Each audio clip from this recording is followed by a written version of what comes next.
স্কুলৰো এতিয়া যি document verification চলি আছে এইটো সমাপ্ত হোৱাৰ পিছত আমি প্ৰায় ৮,০০০ মান graduate teacher and post graduate teacher আমি নিযুক্তি দিবলৈ সক্ষম হওঁ।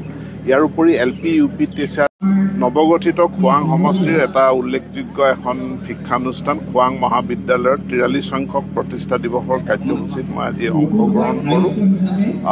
খোৱাং অঞ্চলটো এটা ইয়াত এতিয়া নতুনকৈ সমজিলাৰ আয়ুক্তৰ কাৰ্যালয় প্ৰতিষ্ঠা কৰা হৈছে। খুব বেছি ভিতৰুৱা নহ'লেও পৰিৱেশ সম্পূৰ্ণৰূপে গ্ৰাম্য আৰু এক বৃহৎ গ্ৰাম্য অঞ্চলৰ ছাত্ৰ ছাত্ৰীৰ প্ৰতি মহাবিদ্যালয়খনে সেৱা আগবঢ়াইছে।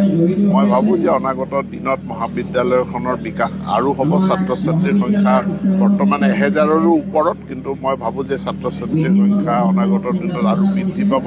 মই আজি আন্তঃগাঁথনিখিনি চাই গৈছোঁ, আন্তঃগাঁথনিৰ উন্নয়নো কৰিব লাগিব আৰু মহাবিদ্যালয়খনৰ অন্যান্য যিখিনি সমস্যা আছে প্ৰিন্সিপালৰ পৰা সেইখিনি তথ্য লাভ কৰি সেইখিনি সমাধান কৰাৰ কাৰণে পদক্ষেপ গ্ৰহণ কৰিম। শিক্ষা বিভাগৰ নিযুক্তিৰ ক্ষেত্ৰত যিহেতু বহু বিদ্যালয় মহাবিদ্যালয় পদ এতিয়া চলি আছে, নিযুক্তিৰ ক্ষেত্ৰত কিবা পদক্ষেপ বহু নাই। আগতেতো খুব ১০০টা বছৰত মানে ৫টা বছৰত নিযুক্তি নহৈছিল। আমি প্ৰায় ২৫০০ মহাবিদ্যালয়ৰ এছিষ্টেণ্ট প্ৰফেচাৰ আমি নিযুক্তি দিলোঁ। স্কুলৰো এতিয়া যি ডকুমেণ্ট ভেৰিফিকেশ্যন চলি আছে এইটো সমাপ্ত হোৱাৰ পিছত আমি প্ৰায় ৮,০০০ মান graduate teacher and post graduate teacher আমি নিযুক্তি দিবলৈ সক্ষম হওঁ। ইয়াৰ উপৰি LP UP টিচাৰ ৫,৫০০ৰ ডকুমেণ্ট ভেৰিফিকেশ্যন চলি আছে। খুব সোনকালে প্ৰক্ৰিয়া সমাপ্ত হ'ব।